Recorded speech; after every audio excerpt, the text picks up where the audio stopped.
जय बर' हारिनि नोंथांमोनखौ गिबियावनो आंनि चेनेलाव बरायनो नागिरबाय स' दिनै नोंथांमोननि गेजेराव आलादा मोनसे गोदान टपिक लानानै आं दिनै फैफिनदों टपिकआ जाहैबाय मा दिनैनि ट्रेन्डिं टपिक सोलिफुआवहाय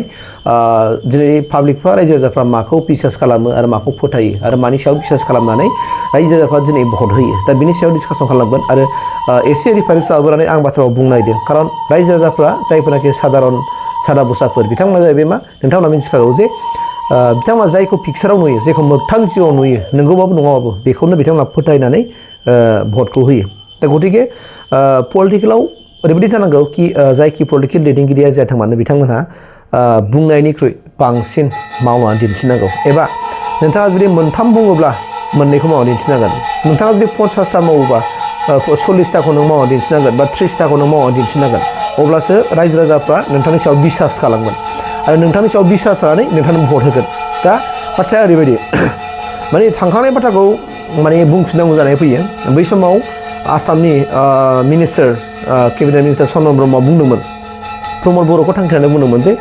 राजखान्थिया एसेबां गोरलै नङा फंबाय होननानै माने नोंगौ राजनितिकआ गोरलै नङा आरो बे राजनितिकआव जोङो जुदि गासिबो जोंनि हारिनि दैदेनगिरिफोरा रावबो मेच्योर जायाखै दिनैसिमबो बाथ्राया जाहैबाय मा जों बुंनांगोन माखासे भुलफ्रा हयथ' इउपिपिएलाव गोबां थालांबाय बेयाव सुजुगाव दिनै बिपिएफआ खाबु मोनबाय खाबु मोननानै बिथांमोना दिनै खामानि मावनो सुजुग मोनबाय आरो बिथांमोना रायजो राजाफोरनो खोथा होदों आरो खोथा होबोनानै बिथांमोना मावा नङा दिनै मावबाय जेनेबा सापस हमना लादो आं बुंनि जास्ट बिदिन्थि हिसाबै आं बुंनायदों हो सरकाराव फैनाय लोगो लोगो सरकाराव फैनायनि मास मोनथामनि उनावनो बिथांमोना गोबां माखासे गुड वेल्सफोरनि माखासे लामाखौ बिथांमोना अपेनिं खालामबाय बेखेवलांबाय सरकाराव फैनाय लोगो लोगो दिनै गोबां रायजो राजाफ्रा शक जादों जे नायदो बिपिएफआ दिनै सरकाराव फैनाय लोगो लोगोनो लामा दालां गासिबो अपेनिं खालामजोब्बाय होननानै दिनै गोबां रायजो राजाफ्रा बुंबाय आरो सासे दैदेनगिरिया बुंनाय लोगो लोगो रायजो राजाफ्रा फोथायगोन औ नंगौथ' आरो बिथांमोना दिनै सरकाराव फैनाय लोगो लोगोनो मास मोनथामनि उनावनो बिथांमोनहा जिरायनाय लोगो लोगोनो दिनै आजां गाजां लामा अपेनिं खालामना बेखेवबाय होननानै बिथांमोना दिनै फोथायदों नाथाय मोनसे समाव जों बुंनो हाग्रामा महिलारि सारा स्पस्ट भाबै बुंदों कि बे लामा दालांफोरा जाबाय मा गासिबो इउपिपिएल सरकारनियावनो समावनो बिथांमोना माने सेंसन जाखानाय बिथांमोना मावस्लाबनो हायाखिसै आरो बे समाव दा दिनै सरकार फैयो बे सरकारा बायबाय नालाय जाय सरकार होयो बिथांमोनथ' मावनांगोन ना दा बे हिसाबै बे खामानिया मावफुंनाय जाबाय आरोखि एबा बेनि खामानिया दा स्टार्ट जासिगोन गोबां लामा आरो गोबां दालां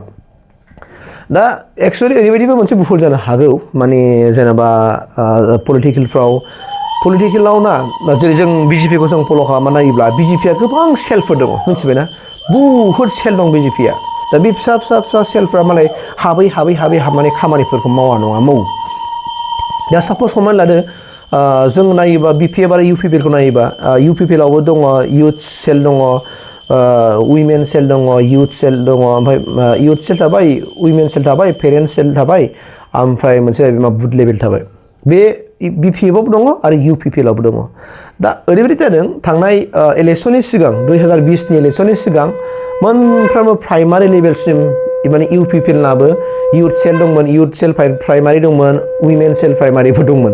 आरो पेरेन्टआथ' पेरेन्ट थाखाबाय दा आरो बुथ सेल दा ओरैबायदि जाबाय बिथांमोना सरकार गठन खालामनाय लोगो लोगोनो बिथांमोना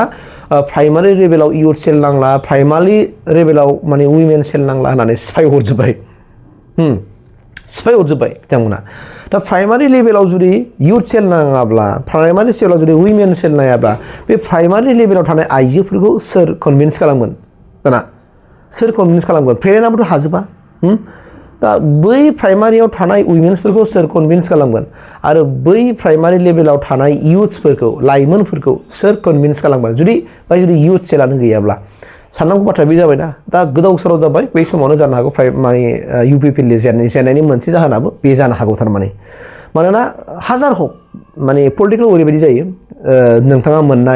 मोनैब्लाबो बिबानाव थानो मोनोब्ला गावखौनो एसे बिथांमोनहा माने मजबुत सानो आरोखि ना आं सासे दायित्वखारि बेबायदि मोनसे साननानै लानानै बिथांमोना खामानि मावनो मोनसे साहस मोनो थारमाने दा नों बिथांमोना जेबो जुदि दायित्व मावनो मोनाब्ला मा मावगोन बे मोनसे जायो आरो ओरैबायदि जानो हागौ बिथांमोना माने जायफोरनाखि बुथ सेलाव थानानै खामानि मावबाय बुथ सेला जिखि पार्टिया जाथों मानो बिपिएफआनो जाथों मानो इउपिपिएलआनो जाथों मानो जायो बुथ सेलाव थायोना बिथांमोनहा बुथआव थानानै नायनांगौ जेनेबा सोर बबे पार्टिनि दैदेनगिरि बै बबेनि सापर्टार बबेनि बेखौथ' नों गामिनि मानसिफ्राथ' मिन्थिजोबखायो नालाय दा बे हिसाबै बिथांमोना न'आव जिरायनानैनो माखासे हिसाब होबाय थानायाव बे इउपिपिएलनि मोनसे भुल जादों आरोखि दा जों नुबाय बिपिएफआथ' नों मालाय एकदमबारे बिथांमोना थरलि माने नायै हाबदों बबे जायगानिफ्राय बबे पलिं स्टेशननिफ्राय बिपिएफआ खम बहर मोनदोंमोन बै पलिं स्टेशनाव बिथांमोना हाबदों बे एरियायाव हाबदों आरो बै जायगायाव सोरखौ हमोब्ला खामानि जागोन सोरखौ माने हमनो हायोब्ला माने बै एरियानि मानसिफोरा बिनि बाथ्राखौ सोरखौ हमोब्ला कनभिन्स खालामनो हागोन एबा सोरनि बाथ्राखौ बांसिन लायो बैबायदि मानसिखौ केपचार खालामनानै बिपिएफनि दैदेनगिरिफ्रा मालाय थरलि कन्टिनिउ बिथांमोना हाबबाय थादों आरो खामानि मावदों जायनि फलाव बिथांमोना हाबसोदों सापस नों बबेबा बर' मेजरिटि जायगायावहाय बिपिएफआ भट मोनाखिसै बबेबा राभा मेजरिटियाव बर' माने भट मोनाखिसै बबेबा राजबंसि मेजरिटियाव भट मोनाखिसै बबेबा माइनरिटि एरियायावहाय भट मोनाखिसै बबेबा नेपालि एरियायावहाय माने भट मोनाखिसै मानो मोनाखै आरो बै जायगायाव सोर मानसिखौ हमबा जागोन बेखौ बिथांमोना केपचार खालाम बिपिएफनि दैदेनगिरिफ्रा हाबदों मिथिबाय आरो बिथांमोना खामानि मावदों अहर बे जायगायाव गाग्लिबाय थादों लासैनो बुस्थुआ कनभिन्स जानानै रायजो राजाफ्राबो उनावहाय बिपिएफआव बारफिननाय नङा बारफिनदों सरकाराव इउपिपिएल दंब्लाबो माखासे मोनैखौ लानानै माखासे दैदेनगिरिफ्रा वार्कारफ्रा आरो सापर्टारफ्रा माने इउपिपिएलखौ दुखु मोननानै बारदों थिग बिदिनो नै दाबो एमएलए इलेक्सन एप्रिलाव जानो थांगासिनो दं बे एमएलए इलेक्सनावबो बिपिएफ आरो इउपिपिएलनि गेजेराव बिथांमोननि माखासे पलिटिकेल माखासे आइडिअलजिसफ्रा मिलायलाया न' डाउट माखासे मिलायगोन खिन्थु माखासे मिलायनाय नङा दा गावबागाव माने आइडिअलजिफोरखौ लानानै गावबागाव स्ट्रेटेजिसफोरखौ लानानै बिथांमोना खामानि मावगोन नङा होमबा खोथा होगोन जेरै दा नोङो बिपिएफनि थाखाय मस्ट माने गोरलै जाबाय बाथ्राफोरखौ बुंनो नङा होमबा पलिटिकेल कनभिन्सआव माखासे बाथ्राफोर बुंनो स्पिचफोर लाखिनो बिराद मोनसे क्लियार जाबाय मानो सरकाराव फैनाय लोगो लोगो दिनै बुहुद लामा दालां माने बेखेवजोबखाबाय बुहुद आरो बेखौ लानानैनोथ' बिथांमोनहा नैबे एमएलए इलेक्सनाव खामानि मावनो बिराद सुबिदा जाबाय बिपिएफनि थाखाय आरो दा बेखौ लानानै जुदि रायजो राजाफ्रा जुदि फोथायोब्ला बिथांमोना बिपिएफनोनो मेजरिटि भट होगोन अब्ला बेवहाय मेक्सिमाम जों नुगोन अब्ला 15टा समस्तियावहाय बिपिएफआनो देरहानायनि चान्स दं खारन बिथांमोना दा सरकाराव फैनाय लोगो मावा दिन्थिदों बे खामानिया सिगाङाव सोर मावामोन बेजों खोथा गैया खिन्थु बेखौ माने रायजोफोरनो सल' नांगौ माने रायजोफोरनो जे खामानिखौ नांगौ मिथिबायना दिन्थिनोल' हानाय जानांगौ खिन्थु बुंनायनिख्रुइ बांसिन जानांगौ दै अफार बुङोब्ला जाया थारमाने अफार बुंनानै माने स्पिचआवल' गोदै बुंनानै नोङो जुदि प्रेक्टिकेलि माखासे खामानिया नोंना उइकनेस जालांबायब्ला बा थालांबाय थायोबा लेखें नों जालांबाय थायोब्ला खालि बुङोल' खिन्थु खामानियाव गैयाब्ला बावहाय रायजो राजाफोरनि बिसासा खमायलाङो दा गोबां माखासे नो डाउट इनिशिएटिभ लाया नङा लादोंमोन इउपिपिएलआबो नाथाय बिथांमोना मावफुंनो हायैयाव रायजो राजाफोरजों गनायजायाखिसै रायजोफोरजों गनायजायैनि खाथियाव दिनै बिथांमोनहा गोरलैयैनो बिराद गाज्रि मोनसे जेननांबाय आरोखि सिंगेल मोनसे डिजिटआव बिथांमोना जेननांगौ जानानै फैबाय दा साननो गोनां 5 बोसोरनि उनाव खेबसेनो सरकार जेननायाबो गोरलै बाथ्रा नङा निस्सय भाबा बिराद गिदिर मोनसे खहा जादों इउपिपिएलआ खोमि जालांदों मावनो थाखाय बे आरोखि दा बेनिखायनो नैबे एमएलए इलेक्सनावहाय दिनै इउपिपिएल आरो बिपिएफ मोननैबो बिजेपिजों एलायन्सआव दङ मोननैबो खिन्थु बिजेपिआबो इउपिपिएलखौ नागारनो हायाखै ओमफ्राय बिपिएफखौबो नागारनो हायाखै बिपिएफखौ बोरै नागारनो हाबावनो खारन काउन्सिलाव दिनै बिपिएफ गभर्नमेन्ट फैबाय बेखौथ' नागारनो हानाय नंला दा अब्लालाय एमएलएखौलाय बोरै खालामनो माबाखौलाय इउपिपिएलआ दिनै रायजोसभा लकसभा एमपि दं 2 एमएलएफोर दं माखासे दं दा माब्रैबा माने बिजेपिनि माखासे पलिटिकेलि स्ट्रेटेजिफ्रा जाहैबाय माब्रैबा मोननैबोखौल' लानानै बिटिसि एरियायाव थानाय इउपिपिएल आरो बिपिएफखौ माब्रैबा मोननैखौबो आखायाव लानानै कब्जायाव लानानै खामानि मावनो हायो नामा बेनि पलिसिया दिनैसिमबो बेयाव सरसा जागासिनो दङ माब्रैबा सिटफोरखौ माने बिटिसि एरियायावहाय सिटफोरखौ माने रानलायनो हायो नामा जे बिपिएफनो एथ'था होनानै बिजेपिआ एथ'था लानानै इउपिपिएलनो एथ'था होनानै बेफोरबायदि माखासे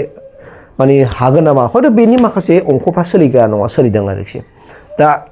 आंनिफ्राय माने रिक्वेस्टआ बेनो खारन गामि सिङाव थानाय साधारन रायजो राजाफ्रा बारा बुजिया साधारन रायजो राजाखौथ' बार हो एसे एनै रोंस्लोंनानै थानाय मानसिफ्राबो बिराद खम बुजियो थारमाने जायनि फलाव बे बुजियैनि खारनावनो माब्लाबा लोंनाय जानाय सावरि बादालि हाबा खेराइयाव पलिटिकेलनि बाथ्रा लानानै नांलायगोन बुलायगोन सोलायगोन बेबायदि मोनसे इस्युआ जाया नङा जायो आरोखि दा जों बेफोरखौ खालामनो नाङा मानोना जोंहा बुजिनायनि सम जाबाय जोंहा माने जोंनि समाजखौ दालांनांगौनि जोंनि फिउचार जेनेरेशननि थाखाय जों माखासे खामानि मावनांगौ बयनिबो बिबान दङ बे हिसाबै गासिबो जोङो स्टेप बाय स्टेप जों मावना जुजिलायनांगौ आरोखि दा बेनिखायनो आंनि थाखाय UPPLआबो मोजां आरो PPFआबो मोजां आरो बे मोनसे काउन्सिलावहाय बे मोननै पलिटिकेल हान्जाखौ नांथारगोन मिथिबायना खारन एगेन्स्ट पार्टि हिसाबै